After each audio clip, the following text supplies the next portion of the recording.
I am joined by my friend Richard Scott. Hello, Richard. Andy, I was just commenting on your lovely blue T-shirt advertising Pure Men's Mag, and yeah, you look good in it. I think so. Actually, my wife at the moment has been taking to wearing her magazine that she got. It was a pre-order. So people who pre-ordered the very, very first edition of Pure Media, the magazine, which came out on the 1st of May, she was one of the very, very first people who actually got the subscription. So she now has a T-shirt, which were they were very limited. There's no more ever. Very good. It'll be like a classic car in 50 years' time. So. Well, I think so. It's cotton, so it should last ages. Now, I suppose, having a little bit of fun at your expense earlier, which I think I can get away with, because I was talking about the reason why I know I've had this joke. It's not new, but I had the joke about the fact we can't read doctors' writings, probably because they reduce things like medicine, which is 3 syllables, down to medicine, which is 2. And I think that's why doctors couldn't read. But it got me thinking about how we communicate in certain careers and how they might approach sort of things. And actually, it's good to have some difference. But my wife handed me something she wrote that she couldn't read. And I can. I'm not sure what that says, 30 years of marriage probably, but I just thought it was quite amusing that some of the things that we can't read. Yeah. Well, doctors specialise, although it'll all be different now because, young doctors just use computers. They probably won't know how to write soon. No, what's a pen for? What does that do? Right, so we talk about all things medicine, topical questions, everything that comes up. So, have you got a topic for us tonight, sir? There we are, joshing about what's a pen for. So I'm going to pose the question: what's a fork for? There's brain injury is the topic tonight. We've talked a bit in the past about brains and neuroplasticity, but there's been a super article came up this week, and I couldn't resist it. So I thought I must bring it to Andy and the listeners. So just as a sort of prelude, I'm sure if any of the listeners have lived long enough, they will have family or friends who've suffered from some type of brain injury. In my own sort of existence, I can think over the last few years of a friend who had a stroke following a long bike ride. He did the bike ride London to Brighton, got there, and 10 minutes later had a stroke, sadly, from which he's not quite fully recovered. Another one who's, again, not quite fully recovered, having been knocked off his bike by a car and left for dead in an adjacent field. That was shocking, my goodness, but doing well now, I might say. Another good friend of mine who died in Kenya from a motorbike accident, hit on a zebra crossing. And that's even before, years ago. I can think of a medical student just in the year ahead of me, the most lively chap in the year ahead, who someone opened a car door when he was cycling, he went over the top and never regained consciousness. Accidents happen and strokes happen. Of course, meningitis and infections, meningitis, encephalitis can affect our brains catastrophically. To the extent that when we were medical students, we were always advised that very specialized brain tissue wouldn't heal. So you have much less specialized tissue, say muscle tissue. You've got a good chance of healing, but brain tissue, no chance. It would just scar, and little that could be done in those days. Now, I might say over the last 40 years, things have changed a lot. Not least for thromboses in strokes, where you can get there with clot busters early enough, you can make a full recovery, as again another friend of mine has done. So things have been improving, but the picture still can be pretty bleak until recently, and that's where we're up to tonight. Here's the good news. I know I start off with a bit of bad news, but here's the good news. There was an article in the Times this week entitled "A Quiet Revolution in Brain Treatment." And it was celebrating that outcomes for stroke patients have leapt ahead following the discovery that damaged brain tissue can repair itself. And the book associated with this article, this is where my fork came in, is called How to Use a Fork: Stories of Mending the Broken Brain by neurologist Dr. Orlando Swain in England. So I couldn't resist looking at it. How to use a fork. I've got to look at this article. What's it about? And the article starts off, of course, by reminding us, and we've talked about this before, Andy, haven't we, what a fantastic organ the brain is, on top of our shoulders. They describe it as a priceless organic supercomputer. So there we are. That's a nice start. Processing our world. Any idea how many connections are in the brain, Andy? Just chuck out a number. I was going to say a few billion. You're well out. 100 trillion. And a trillion being a million. And then another 100 of those. So yes, 100 trillion connections. And this leads to all the brain functions we can think of: memory, reason, personality, abstract thought. And of course, when it gets damaged, because it's so complex, it was thought to be a lost cause. But what this neurologist has discovered is that brains actually, given a fair wind, have an extraordinary capacity for reorganization and recovery. Now, his interest in brains, excuse me, dated back to medical school when we all used to do dissection. Let me just have a quick glug of my orange juice. You go for that. We all used to do anatomical dissection. And he could not believe it when he started to dissect a female brain. And that was where his interest started. He's about, I reckon, 10 to 15 years younger than I am. But even then, he was told that if a brain was damaged, there may be a little initial recovery, but really that's it. You can't mend it after that. So if someone has a bad stroke, they're in a nursing home, all their choices in life are reduced.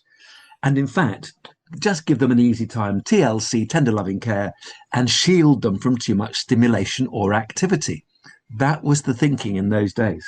Now, this neurologist, Swain, is a leading figure at the National Hospital for Neurology in London. He views what he learned in those days as, in his words, nihilistic, just empty, dead.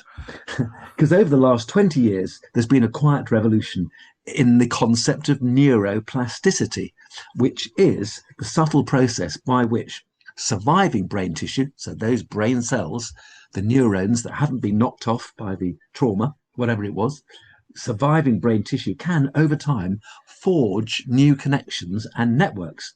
That's neuroplasticity. It's a plastic nature of the neurological tissue.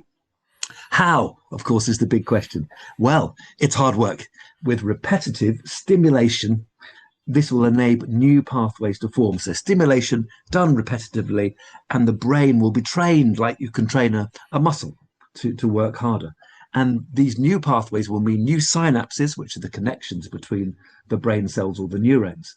And he describes it, this is rather nice, a bit like an invisible route through a dense jungle. So there we are. There's a nice thought.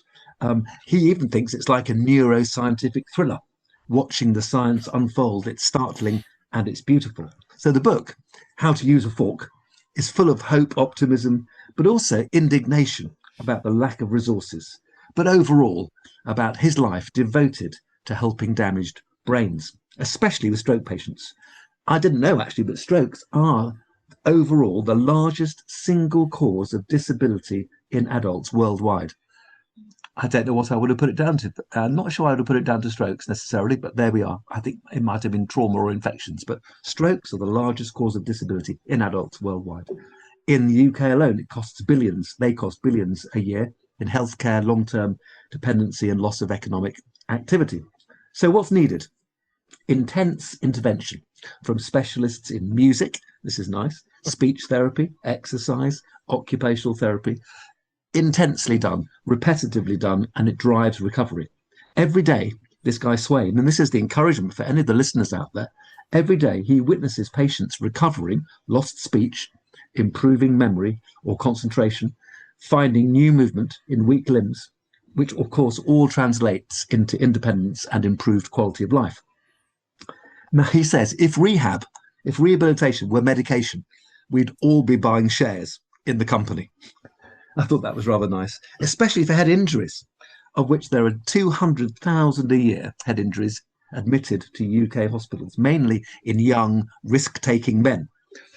Now, he quotes some examples. A builder, he mentions falling off a roof, who after multiple surgeries and 9 months of intense rehab, returned home walking and talking.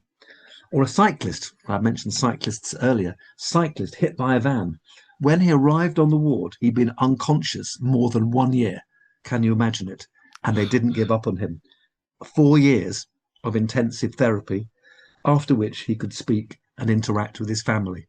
He'd been unconscious. Wow. Neuroplasticity at work. Fantastic, isn't it? So Swain also doesn't like existing ways of categorizing head injuries, by the way, into mild, moderate, or severe. It's very crude. So someone might come into a hospital, they seem to have had a mild head injury. They can walk, they can talk, and they're sent home. But cognitive changes can persist. Things can be missed, and it just stores up problems for later. As we see in some of the rugby players that we've had over in the Times a lot recently, You get an invisible disability. Lives begin to fall apart, relationships damaged, alcohol involved. Here's an amazing stat. This is amazing. I think it's amazing. I like numbers. Get this one. There was a study of 8,000 male prisoners in 2025. So right up to date, 8,000 male prisoners. 80%, 80%, had suffered severe head injuries in their lives and then later end up in prison. Another study from Canada of 10,000 homeless people, over 50% had had head injuries preceding homelessness. Look at the damage head injuries do to people. Many of their injuries have been classified as mild. A lack of rehab, Swain says, sets off a ticking time bomb of social and medical problems. Just to finish, neuro rehab is tough. That chap, unconscious for a year, 4 years of rehab. It's grueling to endure, I bet it is. It's expensive to provide, I bet it is.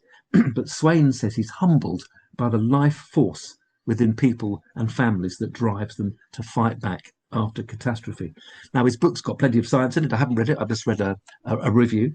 His book's got plenty of science in it, but it's packed, this is lovely, with tenderness. For those who struggle in the dark aftermath of brain injury, it brings serious hope and encouragement. We just need NHS resources to catch up. Yes, which would be a greater challenge. I was thinking about a simple cut. If I have a cut on my arm, I've got access to antiseptic cream. I can stick that on. I can clean it up with some alcohol wash if I really needed to. I can put a plaster on it and I can save it. And it's not really a big issue, a 3 or 4 centimetre cut. It's not the end of the world. I can treat that at home fairly successfully. If I'm in a jungle, a quarter of that all of a sudden is not a mild issue. Now it's a really, really severe issue. So it makes sense even to this non-medically trained individual that actually a brain injury, can you really say that brain damage is mild? I'm not sure that I understand how we get to that place, but a bit like the cut that I can treat at home and the cut you can't treat in the jungle that's more serious, actually brain injury, it's quite a big deal. Yes. And I think he's obviously campaigning to get rid of these crude markers and actually have much more detail before you send someone home. And if you do say, okay, you don't need to stay in hospital, but you need some intense follow-up, and we're going to absolutely make sure there aren't long-term problems, that's what's needed. Of course, it's resource intensive. Yeah, and there's wars going on and there's all, the cost of living crisis.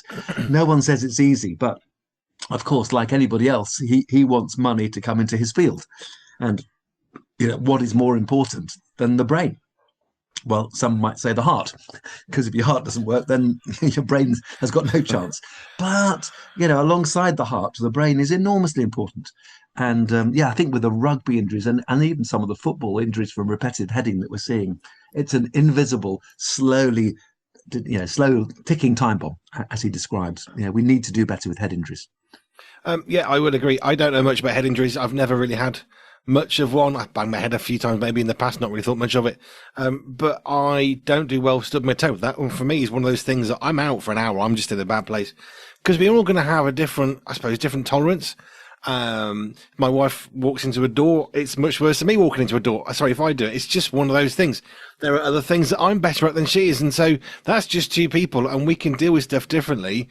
But with brain injuries, it's such a hard one because I mean, if you fall over and you break your arm, it goes in the cast, it gets stuck in a position for so long, we allow the bones to heal, and then you get your arm back, and it doesn't work straight away because you need physiotherapy of some form to get it moving again, because now it's stiff, and you need to build the muscles back up, and all that stuff has to happen. But with the brain, it's not quite as simple as just breaking out, some weights. You can't do that with your head. I mean, I think what I was encouraged by, obviously you want to get people right from the beginning with brain injury because then you can reduce the damage that's done. But that chap who'd been unconscious for a year and still made a considerable improvement. Wow. It took 4 years, but we just shouldn't write people off, which is what has happened with strokes and brain injuries in the past, other forms of brain injury in the past, because people thought nothing could be done. Well, it can. How to use a fork, I hope, will make good reading and be part of medical school teaching in the future. But I mean, medicine changes, science changes. This one is a bit of a particular passion of mine. I get a bit of a soapbox. I get really irritated with science as fact because science is looking at things and discovering it's not true anymore. Now we've got something else to do. And it really, really bugged me during COVID in particular. I'm going to be careful how I say this, but some of the facts were not. And it really annoys me when facts are presented as facts that are actually just a theory that's been tested that could change, like with the brain stuff, okay, you can't heal it. Oh, yes, you can now. Well, it's very, very careful and important that scientists never say you can't. What they need to say is, well, we can't at the moment, but maybe you can. So let's keep looking. This is where we're at. This is our best understanding at present. And I think humble people and the best scientists are humble scientists because they want to do better. And, and also the best ones are the ones who say, look, we're really not very good at this at the moment, but we're going to try harder. And then they'll take the public with them. I know we've talked about money before. We looked at the meningitis outbreak and all the students saying, we want to get inoculated and all that sort of stuff and vaccines or all that. But of course, it's very expensive. So then doctors and scientists have to say, well, if it's 100 people and it's £1, not so bad. If it's 100 people and it's £1 million, well, we probably physically can't do that. So it does come back to money far too frequently. And I understand that because people need to be paid wages and research is expensive. It just is. Can we research this thing? Yep. No, on we're going and that failed. On to the next one. It's really expensive because most of it's complete failure. But every so often that failure, it becomes penicillin. Well, the number I was taught as a young GP was that for every successful drug that comes out, it's cost between £200 and £300 million in terms of research and development and the failures along the way. It's enormous. So no wonder drug companies want to make their money. Whether it's a statin or Viagra or a heart drug, because it's such an expensive business. And it is because there's a lot of failure. There's a lot of try and error. It's generating things that didn't exist, which is why science and understanding, is it working? Is there a better way? Is it not working? Okay, can we replicate it? The basics of science. And I'm fascinated by the brain stuff only because it's one of those where I think a lot of people think, well, the brain's pretty complicated, but we'll just sort of leave it and ignore it. We can't see it, therefore it's not a problem. But it's up here somewhere, and it's it kind of matters. Well, I think with all the rugby injuries, it's really forcing people's hand to say we need to take this more seriously. This book will contribute. I'm quite sure. I mean, he's passionate, but then you might say, well, other people in other spheres of medicine are passionate as well. Of course they are. You want to see your area done well, but it's just so important with the brains. And we really did write people off in the past, but now we know better, so we need to do better. We do. Dare I ask you about boxing? If rugby's not great for you, what does boxing really do to the head? Muhammad Ali was a good example, wasn't he? Parkinson's through repetitive trauma. Yeah, it's. I'm amazed that more boxers on vegetables, to be honest, because that is the ultimate repetitive head injury, isn't it? Wow. And I think I might have told you that it was really fun. We had a kid round. He was banging a football in my garden. He was very good. He was only 6. He was around a few weeks ago, and I said to him, "Well, look, you're so good. You kick the ball onto and I'll head it in." You see, that we were just having a game, and then I said, "Let's turn it around." He said, "No, I'm not allowed to head the ball till I'm 8, and it's a national rule." I was completely unaware of it, but they're now taking things seriously. Not even a softball in a garden. It's not a proper football game, but no, I'm not doing it. Right, fine, okay, that's the rule. In that case, keep putting it on my head. But how interesting! At least that's a way forward. But the thing is, there's so often so much we can do. Yes, we've got to address the cotton wool issue, I suppose, of are we mollycoddling people too often? Well, yes, to some extent, I think we probably are. I know we've talked about some of the neurodivergent stuff that's coming around. I know we've talked about some conditions where is it really a problem? There's a very interesting article in either July or August Pure Media, the magazine, about anxiety and bad backs. I'm just going to prep this to say it's written by a proper psychiatrist or a psychologist. I forget which. It's terrible. I can't remember. One of the two specialties. But she's writing about, is anxiety the new bad back? And it's really interesting. I think I know where it's going and I'm with her. But let's read the article first. Let's read the article. Yeah, I've edited it now. It's in the magazine for July. But there are some things where we need to be a bit more risky. I think risky is good. I don't think it's a male thing. It's interesting about the men in prisons. Is it 80%, you said? 80%. Well, in that study of 8,000. So it's not an enormous study, but 8,000 is still a reasonable study. That's still pretty good of a particular cross section of society, and it does then see I like to problem solve. That's kind of one of my things I do all the time. I want to problem solve and say, okay, what's that leading to? How many people outside of prison have got that sort of level of brain damage or brain injury? Is this exclusive to prisoners? So is this more medically related crime? Because that's where my brain wants to start to investigate. Sure. Yeah. I mean, I think crime is still crime, but it can be contributed to by brain injury. Sure. I'm all for this guy. We're trying to push medicine forward. How to use a fork. I love it because I'm sitting there holding a pen without thinking much about it. But, my brain I'm not thinking particularly that I've got a pen in my hand. I can write without looking at the page to a point. Otherwise it looks like doctors writing. No.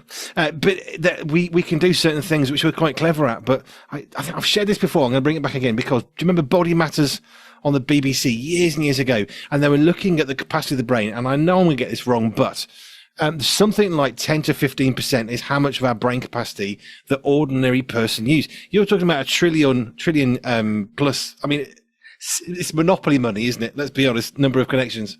Yes. But they were saying how little of the brain we actually utilize. I mean, you talk about a supercomputer. In those days, I think it was, even less than that. Perhaps it was 8%, the number I remember. But it's partly because we didn't understand what the other 92% did. All of our brain. But I think as understanding increases, we'll learn that we're using more than just 8%. But there's a lot of stuff that doesn't seem to be useful. But how much of that is ignorance on our part, and how much of it is literally a dead weight, I don't know. Okay, I'm going to have to ask you this one now. Autonomic parts of the body. I didn't know this because when I tried to be a paramedic, I was asked about the autonomic responses and I had to learn a whole bunch of stuff that I don't remember, apart from autonomic responses. Does the brain, is it doing it in the background? No, it's a completely different system. I told you. The autonomic nervous system and the no, it's a very different nervous system. So yeah, that's a whole subject in itself. Aren't you glad I didn't become a paramedic? Right, Richard, thank you. I've really enjoyed that one because anything that can make lives better is a good thing. It reminds me just how phenomenally well made we are. God didn't just chuck us together.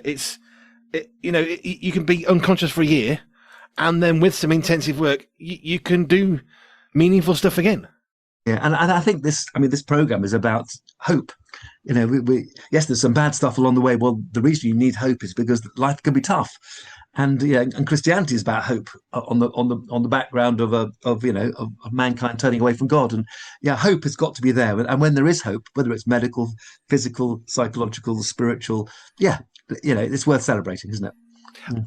I will share this with you because I was having a bit of a rough morning. Nothing really bad, just looking around the world and thinking, seriously, I think the phrase I used that somebody picked up on was, I read someone's post on something and it was it was as dumb as a bucket of shrimp, but that's an insult to shrimps.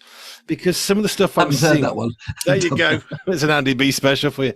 So I was just thinking, what is wrong with people? Can you just engage the brain and shut the mouth and think before you start typing, your keyboard warrior kind of thing. But I was thinking about how much stress there is in the world, and it's quite a scary place if you look around. And I was just not feeling stressed, but just down, sad, heavy at the world. And I just saw this finch, little tiny, but it wasn't even a pretty one. It just landed on a branch and then flew off again, and it caught my attention. And then I saw a rabbit that jumped into the garden, started bounding away from me up the garden, and got very clearly excited by some fresh grass. And then we saw two woodpeckers land on the floor, obviously a pair, and they started pecking for food. And this was in the space of about 10 minutes. And what struck me was all this stuff in the world that is anxiety creating, fear, construction, and all that kind of stuff. Just seeing that bird and remembering a bit of scripture that says, the birds of the fields, I'm going to paraphrase terribly. The birds of the field, God gives them what they need. They have the food. They don't have to worry about the clothes they wear. They just get on. And having watched these 3 successive sets of animals just going about the day, they're not worried about the, stuff in the world. They're just getting on with eating and doing what they do. And it gave me such a sense of peace and hope to remember that God is in control. And if you're looking stressed around the world, stop looking at the bad stuff. Start looking at something good. Find some nature. Because it's really good. Yeah. Amen. There you go. Dr. Richard Scott, sir, thank you. Thank you, Andy.